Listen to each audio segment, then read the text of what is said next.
नमस्कार फ्रेंड्स, आज हम लोग हाई कोर्ट और सबऑर्डिनेट कोर्ट के बारे में जानेंगे।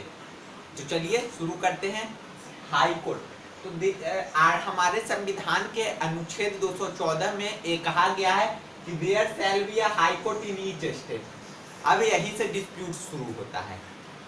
अनुच्छेद 214 तो कहता है there shall be a high court in each state, लेकिन भारत में अभी हाई कोर्ट की संख्या मात्र 25 है। तो ये सवाल उठता है कि स्टेट 28 है और हाई कोर्ट मात्र 25। तो इसी का सॉल्यूशन करने के लिए, समाधान निकालने के लिए आर्टिकल 231 में कहा गया कि parliament has power to establish a common high court for 2 और मोर स्टेट। जैसे अगर कोई दो छोटा छोटा राज्य है नॉर्थ स्टेट, तो वहाँ एक हाई कोर्ट 2-3 राज्यों को देख लेती है। जैसे कि जो कोलकाता हाई कोर्ट है, जो अंडमान निकोबार के लिए जो डिस्प्यूट्स है वो भी कोलकाता हाई कोर्ट में ही उसकी सुनवाई की जाती है, और जो बंगाल के लिए उसकी भी सुनवाई कोलकाता हाई कोर्ट में ही की जाती है। Powers and functions. अब चलिए, और बाकी तो कैसे जजेज का अपॉइंटमेंट होता है, किस तरह से हर हाई कोर्ट में एक चीफ जस्टिस होते हैं, ये सब मैंने पहले वीडियो के पहले लेक्चर्स में बना दिया है, तो वो सब मैं दोबारा से नहीं बताऊंगा। अब डायरेक्ट आते हैं power and functions of high court. तो ओरिजिनल जूरिस्डिक्शन, अब समझते हैं कि ये जूरिस्डिक्शन क्या होता है। तो समझिए, जूरिस्डिक्शन यानी कि ऐसा मामला जो डायरेक्ट सुप्रीम कोर्ट में, डायरेक्ट हाई कोर्ट में आता है, उसे original jurisdiction of high court कहते हैं। जैसे आमतौर पर होता क्या है कि सबऑर्डिनेट कोर्ट या लोअर कोर्ट, डिस्ट्रिक्ट कोर्ट कोई फैसला करती है तो उस फैसले को चैलेंज किया जाता है हाई कोर्ट में। लेकिन कुछ मामले ऐसे होते हैं जो डिस्ट्रिक्ट कोर्ट में नहीं किए जाते हैं, direct supreme court, direct high court में फर्स्ट इंस्टेंस ही किए जाते हैं। जैसे मेंबर एमपी के इलेक्शन, मेंबर ऑफ पार्लियामेंट का इलेक्शन का कुछ डिस्प्यूट्स हुआ, एमएलए का डिस्प्यूट्स हुआ, स्टेट लेजिस्लेचर का कुछ डिस्प्यूट्स हुआ, या फिर वायलेशन ऑफ फंडामेंटल राइट्स हो गया। ये सब मामले निचली अदालत सबऑर्डिनेट कोर्ट में नहीं जाते हैं, ये मामले डायरेक्ट हाई कोर्ट में ही सुनवाई किए जाते हैं। अब चलते हैं power to hear the disputes in the first instance. तो ये सब मैं समझता हूँ आपको समझ में आ गया होगा। अब रिट जुरिस्डिक्शन, देखिए हमारे संविधान के आर्टिकल 226 के अनुसार high court violation of fundamental rights पर रिट निकाल सकता है। अगर किसी के अधिकार, मूल अधिकार खतरे में है, तो वो डायरेक्ट जाके आर्टिकल 226 के तहत हाई कोर्ट में अपील कर सकता है, और हाई कोर्ट द्वारा फिर रिट निकाल दिया जाएगा स्टेट के खिलाफ। तो ये स्पेशल पावर हो गया हाई कोर्ट का। और appellate jurisdiction, primary the court of appellate. देखिए सबसे पहला अपील जो होता है वो हाई कोर्ट में ही होता है, क्योंकि सबसे पहले तो हम लोग केस का सबऑर्डिनेट कोर्ट में करते हैं। सबऑर्डिनेट फैसले को चैलेंज, अपील यानी कि चैलेंज किया जाता है हाई कोर्ट में, इसलिए कहा गया कि primarily court of appeal, it has appellate jurisdiction in both civil and criminal matters।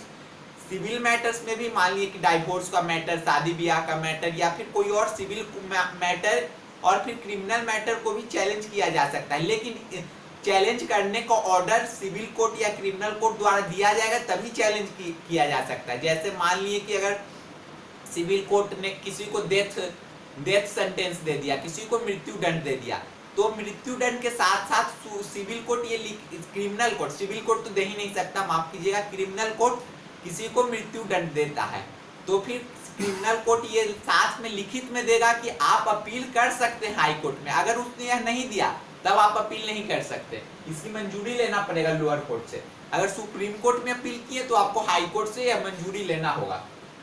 Control over subordinate court, subordinate court पर कंट्रोल होता है कोर्ट ऑफ रिकॉर्ड। देखिए कोर्ट ऑफ रिकॉर्ड, जितने भी प्रीसीडिंग होंगे या फिर जजमेंट होंगे हाई कोर्ट के, वो सभी सबऑर्डिनेट कोर्ट के लिए एक नजीर होंगे। उस बेसिस पर सिविल और सबऑर्डिनेट कोर्ट, चाहे वो सिविल हो या क्रिमिनल हो, अपना जजमेंट दे सकती है। तो देखिए जजमेंट एंड, और एक और पावर होता है कि power to punish for contempt of court. अगर कोर्ट की कोई अवहेलना करता है, कोई अपमान करता है, तो इस पर भी सुप्रीम हाई कोर्ट फैसला ले सकता है, किसी को फाइन कर सकता है, या फिर उसे जेल माने इम्प्रिजमेंट दे सकता है, या फिर बोथ। जुडिशियल रिव्यू, तो जुडिशियल रिव्यू के बारे में हम लोग पहले पढ़ चुके हैं। जुडिशियल रिव्यू करने की भी ताकत हाई कोर्ट को दी गई है आर्टिकल 226 के तहत।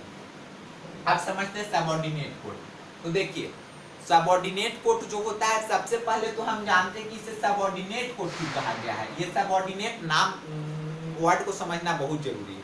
सबऑर्डिनेट मतलब होता है अधीनस्थ, किसी के अधीन होना। तो ये जितने भी सबऑर्डिनेट कोर्ट हैं वो हाई कोर्ट के अधीन होते हैं, इसलिए इसे सबऑर्डिनेट कोर्ट कहते हैं। Also known as lower court, इसे लोअर कोर्ट कहते हैं, कहीं डिस्ट्रिक्ट कोर्ट कहते हैं, कहीं पर इसे सिविल कोर्ट भी कह देते हैं, कहीं पर क्रिमिनल कोर्ट कहते हैं। तरह तरह के नाम है। ये दो प्रकार के होते हैं, क्रिमिनल कोर्ट और सिविल कोर्ट। हम लोग आगे समझेंगे कि क्या क्रिमिनल कोर्ट होता है, क्या दोनों में अंतर होता है सिविल क्रिमिनल कोर्ट में। Subordinate court describe in article 233 to 237। इसकी चर्चा हमारे संविधान के अनुच्छेद 233 से 237 में की गई है। इसी में अपॉइंटमेंट कैसे किया जाएगा, कैसे जजों की नियुक्ति होगी, क्या क्वालिफिकेशन चाहिए, ये सब पर डिस्कशन हम लोग पहले कर चुके हैं। अब सबऑर्डिनेट टू हाई कोर्ट, तो मैंने पहले ही ये कहा कि जितने भी सबऑर्डिनेट कोर्ट होते हैं वो उस स्टेट के हाई कोर्ट के अधीन होते हैं। अब समझते हैं कि सिविल कोर्ट, जैसे ऐसे तो 3 टाइप के होते हैं, लेकिन अभी हम लोग जैसे कि AKTU का एग्जाम दे रहे तो हम लोग 2 ही तरह के कोर्ट को समझेंगे, क्योंकि जिस लेवल की डिमांड है उसी लेवल का आंसर भी लिखेंगे। ज्यादा काबिल बनने की कोशिश हम लोग नहीं करेंगे। ऐसे एक और टाइप होते हैं, वो होते हैं आपको फाइनेंशियल मैटर पर सुनवाई करती है, उसके लिए एक अलग से कोर्ट बनाया गया है। अब सिविल कोर्ट के बारे में हम लोग जानते हैं। सिविल कोर्ट क्या होता है, तो pertain disputes between 2 or more person regarding property, contract, divorce। तो देखिए जितने भी ऐसे मैटर होंगे जिस पर सुनवाई माने कि मामला सुलझ सकता है, उस पर पनिशमेंट देने की जरूरत नहीं, क्योंकि सिविल कोर्ट को पनिशमेंट देने का अधिकार नहीं है। सिविल कोर्ट सिर्फ मैटर को सोचेगा कि सॉल्व कर लें। जैसे मान लिए डाइवोर्स है, तो हस्बैंड वाइफ दोनों गए डाइवोर्स मांगने, तो वहाँ के जो कोर्ट होते हैं, वहाँ के जो जज होते हैं, सिविल कोर्ट के जज को डिस्ट्रिक्ट जज कहते हैं।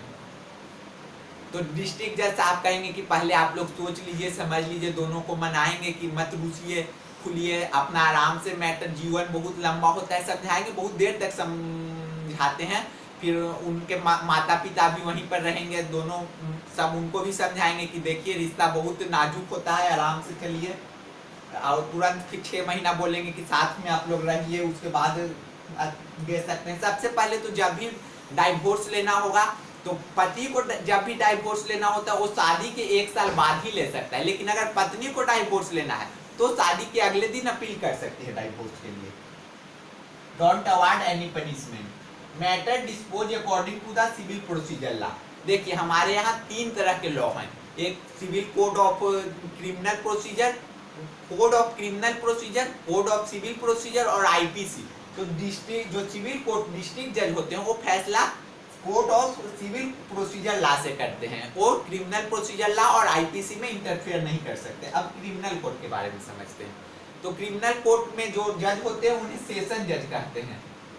Related to violation of law, ये मर्डर, चोरी, डकैती, ये सब मामला, या फिर जब पति पत्नी में ही जब हिंसा हो गया तो वो मामला क्रिमिनल कोर्ट में जाएगा। अगर हिंसा नहीं हुआ है तो वो मामला सिविल कोर्ट में जाएगा। आप लोग ये बात याद रखिएगा, क्योंकि ये पनिश नहीं कर सकता, इसीलिए अगर जैसे ही वायलेशन आ गया, मारा पीटी का मामला, तो वो क्रिमिनल कोर्ट में जाएगा। Related to the violation of laws can award punishment, ये पनिश दे सकती है, ये आपको फांसी तक पनिशमेंट दे सकती है, और ऐसा हुआ भी। हालांकि अभी तक वो इंडिया में किसी भी महिला को फांसी नहीं लगा है।